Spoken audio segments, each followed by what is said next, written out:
est bon pour Israël, pour ceux qui ont le cœur pur. Soki ozali na motema ya malamu, motema ya peto yeba ete nkolo akozala malamu pona yo na tango iso na bomoi na yo awa na se na moi. Grand service de forte prière, paix et délivrance.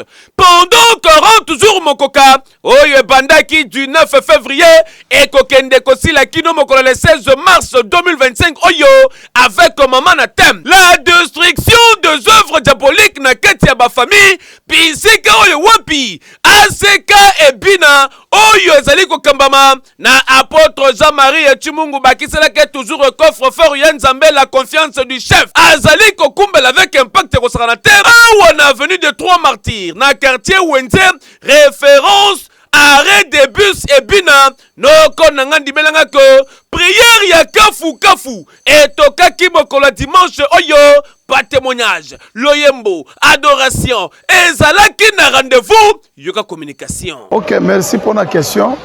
Musala na biso tozo kende nangoti le 15, le 16 mars. Tolobaki, tobandaki na musala munene ya 40 jours. Destruction des œuvres diaboliques dans nos familles. Mais, souka nango eza 2 jours spécial. Le 15, le 16 mars, au Apitozala, na papa na biso, évêque Pascal Mukuna, on a koya, au soutenir, au même biso na ba prière, il y a délivrance, pe ko sambela pona ko pambola biso, bana na ye, église, na niveau ya Brazzaville. Vraiment, tozo senga na bandeko nyonso, bozo landa biso, yo ndeko, ozana Brazzaville, ozana Plateau, ozana Nikalu, ozana Talangai, ozana Potopoto, oza partout na Bakongo, que musala munene ya délivrance, ezana ACK, Wenze, Ebina. Tozali ko invité yo ndeko nangai oya. Tozolobela sir famille, mabota, bisika touti. Na kati ya famille ebele bakanga maka na oyo etali kozanga libala célibat euti na famille ba maladie kouta na famille kozanga misala kouta na famille instabilité totale kouta na famille ndeko na ngai famille eza musisa ya makambo ebele soki o discerner te ozwi précaution na wetali prière te ndeko na ngai okoya ko regretter carrière esili na sena mokili yaka bisika toza na musala toza nango ya prière to profiter na délivrance o nzamba sa sopi na ACK Wenze Ebina o profiter nango o kangolama o bika o pambolama vraiment to bengi ndeko zolanda biso na minute oyo porte eza ouvert musala na biso eza prière tozo banda prière na biso lundi toza na prière matinale toza na prière à 12h toza na prière à 16h oyo wapi tosilisi mukolo lundi tala milengelaka déjà parce que clôture ya mokolo le 16 mars ye moko évêque Pascal Mukuna grand esprit akozala na ngambu ya Brazzaville pona ko clôturer milulu yango avec impact ya kosakana te olali kulala te yebake na ACK Wenze Ebina losambo ezali kende koyokola ndenge nini ya kodétruire ba œuvre diabolique na kati ya ba famille. Sali ya Hôtel Sultani River oyo ezwami na commune ya Kintambo yango nde servaki de cadre na balider ya ba communauté ebele oyo basanganaka na kati ya église de réveil du Congo oyo ekumbamaka na archi-évêque Eshibaya Mampia pona ko préparer grande procession de prière interconfessionnelle oyo koyeba bongo kosalema mokolo ya samedi 1er mars 2025 oyo na esplanade ya palais du peuple na ngonga ya 8h pona kosambela surtout na situation ya parti Est République démocratique du Congo pe kimia ekota na mboka Congo pona libela réunion monene ndenge bomoni bakambi ya église de réveil du Congo devant bino mpoto solo la programme na biso ya le 1er mars kuna na palais du peuple na ngonga ya 8h tolobi biso nyonso to biangami ozala membre ya gouvernement, ozala moto ya parlement, ozala moto oyo nyonso alingaka Congo, boya tosangana toyemba luyembo epa na Nzambe, boya tosangana tobelela Nzambe, tobondela mpona kimia na mboka na biso, tobondela mpona bozali ya bana Congo na esika moko. Kuna tokosambela biso nyonso, ba oyo kosambela na Swahili, ba mususu na Chiluba, ba mususu na Lingala, ba mususu na Kikongo, mpona kolakisa bumoko na biso. Nzambe apambola mboka na biso, Nzambe azala na biso, buyei malamu, samedi 1er mars na ngonga ya 8h. Merci. Dimanche 23 février 2025 awa na kati ya Baruti Tabernacle noko na ngandi melanga ke bana na Nzambe bayindi saki lokola momesano na présence ya yemoko le révérend pasteur Baruti Kela Carlos bisika oyo wapi ateyaki bana na Nzambe abetaki ntunzu na etutu na koyebisa bango ke la dispensation de gentil oyo ezalaki bongo tiré na mukanda Daniel chapitre 2 verset 28 au sauté au tangi 31 kino na 34 pona ko continue koyeba boni kotambusa lingomba na Nzambe yoka ndenge elikanaki. C'est comme si c'est lui qui a raison, c'est lui qui a tort. Il va parler plus que toi. C'est lui qui a raison. Il sera jamais étonné. C'est quoi ça? Mais lui qui a tort, il parle. C'est maintenant toi qui as tort. Non. Reste calme.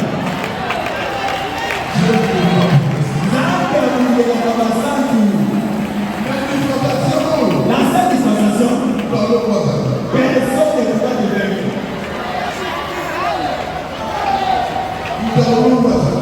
Personne ne pourra te vaincre. Zambora Tarouga. Nous restons calmes. Toi reste calme. Cette dispensation, Dieu fera des miracles. Nous serons étonnés.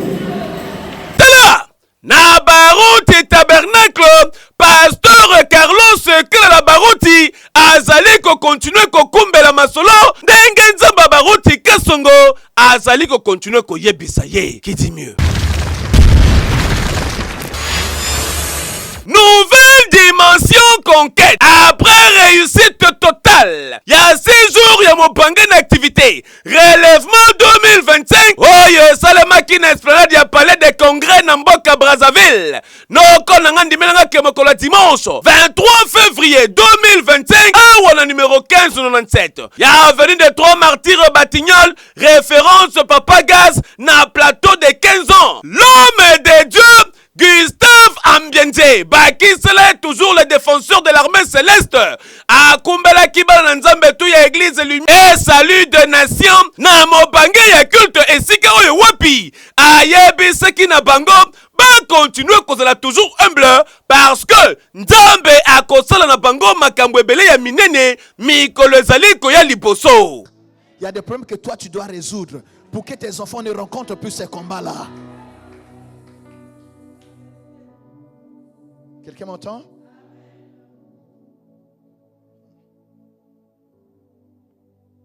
Alors, quelques préalables avant de se lancer dans la conquête. Premier préalable pour un conquérant, c'est quoi? Identifier son appel et connaître sa vocation. Nous avons dit que c'est un mandat.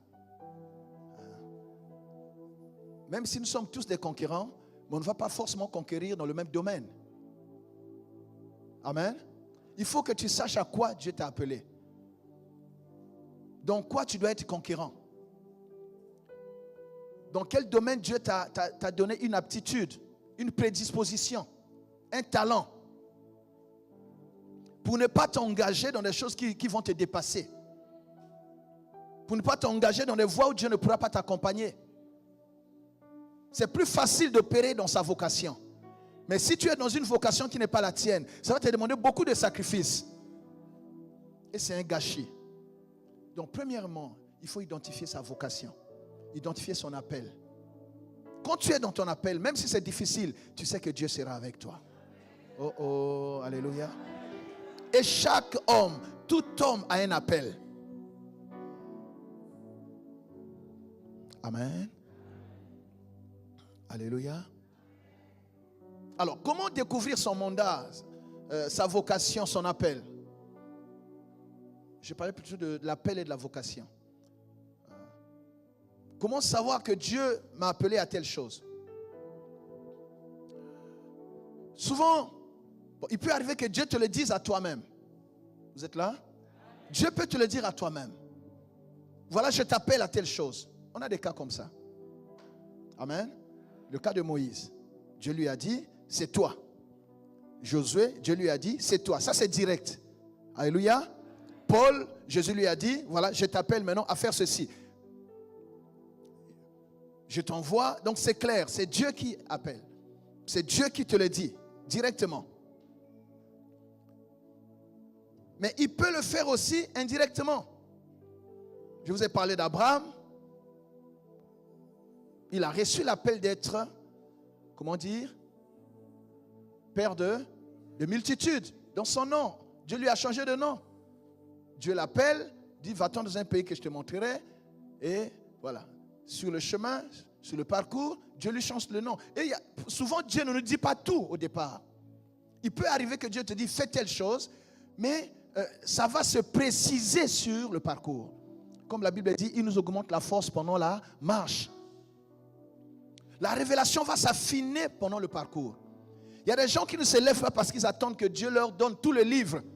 C'est-à-dire l'introduction jusqu'à la conclusion. Voilà, non, si tu attends là, ça ne se fera pas.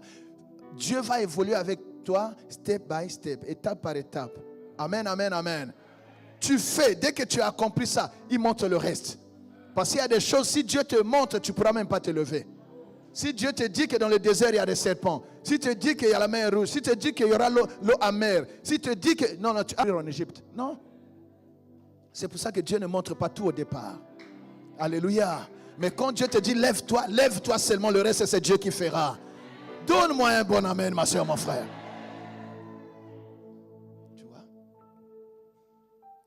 Il lui change de nom. On t'a dit père élevé, mais attends, laisse-moi ça. Tu es maintenant père de multitude, Abraham. Et il lui précise des choses. Il va être le père de tous les juifs, le père de la foi et tout ça. Amen, amen. Josué, comme on a montré. Vous avez aussi, Dieu peut aussi, comment dire, vous préciser votre appel, votre vocation indirectement. Ça y est, vous ne le dites pas, mais quelqu'un d'autre vient vous révéler votre mission. Amen. Oui. Prenez le cas d'Élisée.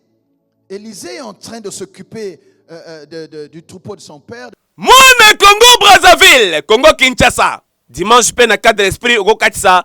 Ok, Awana numéro 1597, il y a venu des 3 martyrs Batignolles. Oya Kopalpe Loboko Nzambe, il y a pasteur Gustave Ambenje, le défenseur de l'armée céleste. Oyo akosa le lobika moi, kaka ndenga zako continue kosala na ye. Ah, le défenseur de l'armée céleste. Azali kaka semoko, le pasteur Gustave Ambenje.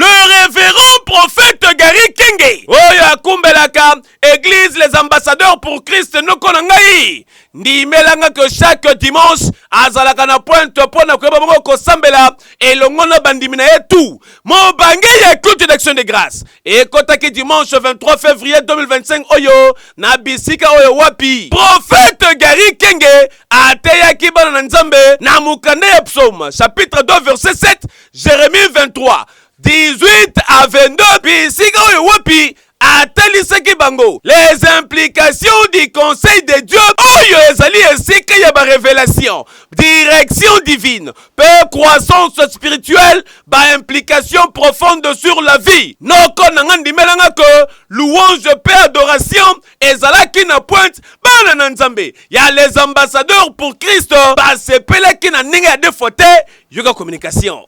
vous poser des questions du genre, c'est quoi, voilà. Je n'aimerais pas tout de suite vous expliquer c'est quoi payer un prix. Parce que je sais que le Saint-Esprit est là. Et chacun, quand tu l'entends, il comprend quel est le prix qu'il doit payer pour prendre de l'enfant.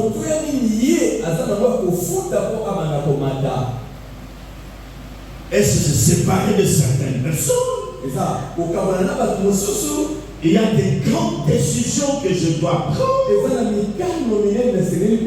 Je dois me consacrer dans une autre dimension. Mon frère, ma soeur, quel est le prix que le Saint-Esprit te révèle alors que tu es assise là ce matin?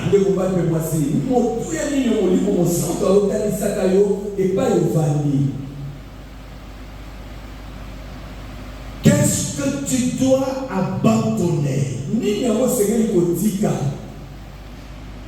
Quelle décision dois-tu prendre pour monter? C'est ce qu'il dit à Jean, monte. Je te ferai voir les choses. Et ce matin, Dieu te dit, monte aussi. Prends aussi de l'enfant. Et nous avions dit, lorsqu'on est dans le conseil, on prend de la hauteur, on prend de la grandeur, on est dans la profondeur. Et on va d'une profondeur à une autre. Lorsqu'on est dans le conseil, synonyme de la présence de Dieu, on devient un homme et une femme profonde. Et il y a aussi la croissance. Dans Luc chapitre 2, verset 52,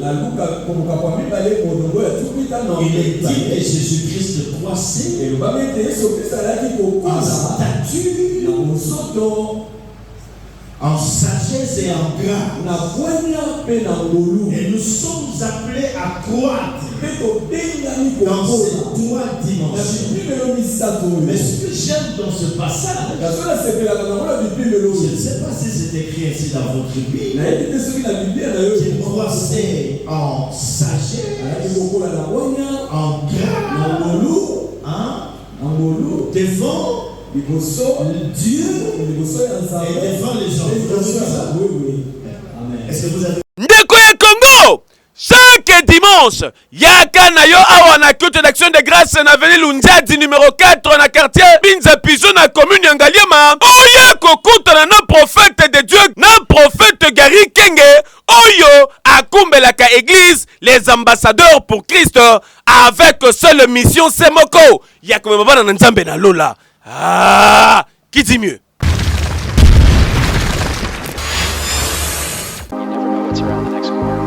Bana Kinshasa et bongo bana ya poto diaspora mobimba lelo ya kosamba te bondi melanga États-Unis d'Amérique kitia wana Kinshasa awana Jafar alu, c'est-à-dire Jafar en aluminium, bazali bongo spécialisé na menuiserie en aluminium. Nyonso koluka awo kozwa kosamba te. Jope motozali na posa ya ndako na yeza na kitoko yo wapi lokolo lulaka bandako ya ba américain to pe ba nigérien. Jope ozali patron ya ba entreprise. Ozali na posa ba bureau na elata balele ya sika. Ezala bien équipé yaka na Jafar alu ya kosamba te. Nyonso koluka awa ba kosalela yo kitoko yo wapi. Fabrication ya ba porte et bongo ba fenêtre et bongo ba garde-fou na ba bain vitré ya kosamba te. Ndenge bomonaka ba meuble cuisine, c'est-à-dire ba cuisine moderne lokola États-Unis d'Amérique. Awa na Jafar alu bazali ko bete yango dada ya kosamba te. Welela bandako ya mikolo yo ezali bongo équipé na menuiserie en aluminium. Po na mbongo ya mukie bato baluli ndako na yo nyonso bazali kosalela yango mur rideau na cloisonnement bureau nyonso awa na Jafar Ali mosala ezokende kitoko yo wapi. Bana Congo, bana poto, États-Unis et kiti na kati ya Kinshasa. Lelo naeko présenter bino Jafar Alu. Tozo fabriquer biloko nyonso en aluminium pona banda kuna bino na ba bureau tel que ba porte, ba fenêtre, ba garde-fou, ba mur rideau, ba meuble à cuisine, na cloisonnement ya ba bureau. Pona ko pe sa valeur pe beauté ya banda kuna bino bosalela aluminium ya qualité.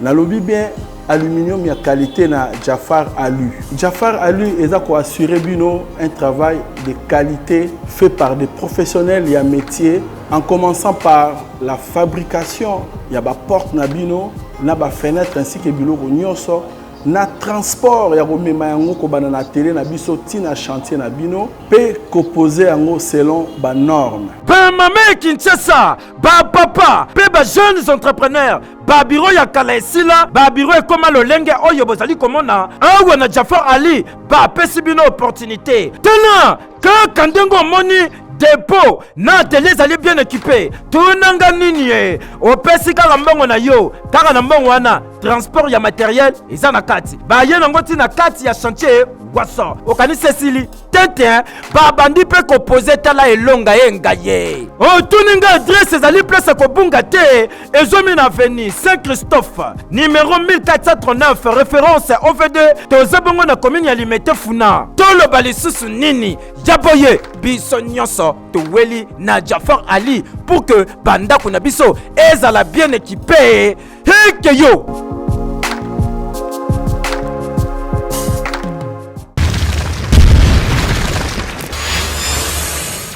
Merci mes bien-aimés, nous venons de finir la prière à la montagne. Objectif à prière aux alaki tout sambela pour la nation. Makambo zo sala manamboka na biso mutazana esengwazate. Kimia ya Congo eza kimia na biso. Ba pasteur, ba homme de Dieu ya Congo ya Kinshasa partout bazo sambela. Lelo biso pe to sangani ba sali nzambe ya mboka France awa na Paris. Toye ko sangana na zamba obuzo mona, zambo nyonso buzo mona awa ya libisika o toye ko sangana. C'est vrai, que Nzambe belé comme tu as dit, tongo amsou ba yete, ba souba kutu libanda, bazana nzela. Mais c'est pas facile. Toye awa pona koluke logi Nzambe. Notre objectif, Congo na biso kabonati. Notre objectif, Congo c'est la 1. To boya ta quelques mètres, to tika na bapaya. To boyango. To lingi kimia ezala partout. Bande kwa Goma bo Olanda biso. To zana bino de cœur. Bande kwa Bukavu, to moni mambo sala makuna, to zana bino de cœur. Bande kubozana ouest, bozana centre partout, toi na bino de cœur. Le loyo to nimi malili, toi na moins 2 degrés. Maboko za okanga mabiso, to ye kolukelo gina nzambe. Et message to pesi. Nde to lansaki déjà, nabi que président Zolanda biso, président Fachi, le loyo babi toute autorité vient de Dieu. Ton dimi oza bisika wana, biso to pesi message na biso. Tolobaki to boyi ba flatter pembe na yo. To boyi bato bazwaka na message yo amabe. Lelo to koyebisa yo tolingi Congo ezala normal. Notre pays est agressé, tolingi lelo to zo ba solution normale. To za ba prophète bazalia to suivre ba message. Yango te to lobango aboyi. To tindi la bino ba message wana en particulier oyo nzamba lobi na biso. Ba solution ko la pesi. Yango biso pe to pesi yango comme solution. Yango wana to pesi. To sambeli nzamba lobi na biso. Et ça clair. To za na mukanda ya un roi. Bible lobi bien. Consulte d'abord la parole de l'Éternel. Mais on a consulté les prophètes. Le prophète va payer ça qui droit. Mais tant que payer droit wana, Bible lobi va quelque échouer. Mais Bible lobi est-ce que Miché a zaté le lot télémia le kola ba Miché. Dans un message au peu ça des chefs de l'État. Et ça message au peu ça pour la nation. Tolingi kimezala. Et agression au nyos ane na ngwa suka yango. Biso to ko déclarer to lobi ane asuka yango. Babundisi biso plus de 30 ans. Mais biso tobi 2025. Tu peux arrêter l'hémorragie. Bon, les prières, tu peux arrêter l'hémorragie. Tu refuser yango. Alors, binonio sur tout ça de cœur. Zambazana biso. Courage RDC. Amen. Soyez bénis. Yes. Merci. RDC, le Kamakasi. Biso nyonso ba Congolais na ba Congolais. Tolobi Banganga Nzambe, plateforme ya confession religieuse to sanganaki. Tolobi biso nyonso ete sengeli kimia ezala na mboka na biso mpe na mitema na biso. Na maloba tolobi que bisika nyonso bokoko zala bomoko ezala tozala na makambo ya o mukongo wana muluba mususu wana muswahili oyo mungala te biso nyonso na muswahili na mungala na mukongo na muluba biso nyonso toza bakongole yango tosengi na banganga nzambe bakambi ya baconfession religieuse ke maloba na biso ezala bapasteur tosala toujours maloba oyo ekotia bakongole ensemble tango tolobi bumoko ezala nde ekopesa biso elonga ete tolonga bitumba oyo bayeli biso ya libanda na banguna baza koviole koyiba kobebisa na partie orientale bandeko ya Goma Bukavu kuna na Ruchuru toza kosambela mpona bino tozali elongo boza bakongole lokola biso toza kosambela nzambe ete kimie ya kimie zonga bozonga na misala na bino ndenge eza kosalema na biteni mosusu ya Congo na yango tobengisi biso nyonso bafandi ya mboka Kinshasa ozala mopaya oya ye juste kotambola na Kinshasa mukolo ya poso mukolo ya liboso ya sanzo ya misato biso nyonso tokutana na esplanade ya Palais du Peuple na ngonga ya 8h kuna basambeli bakozala bakuuta mangomba nyonso tozala wana tobelela nzambe yango topesi mpe longonya na diplomatie gouvernement za kosala oyo esali ke ba institution ya Nations Unies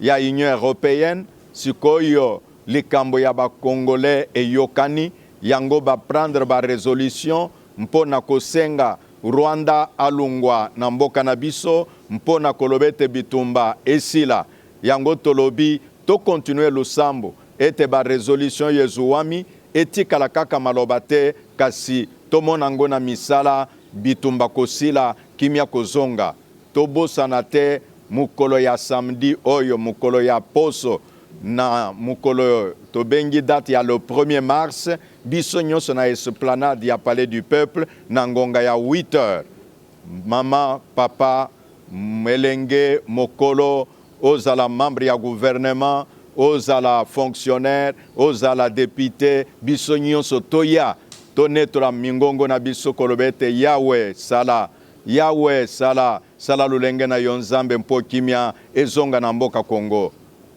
totondi botondi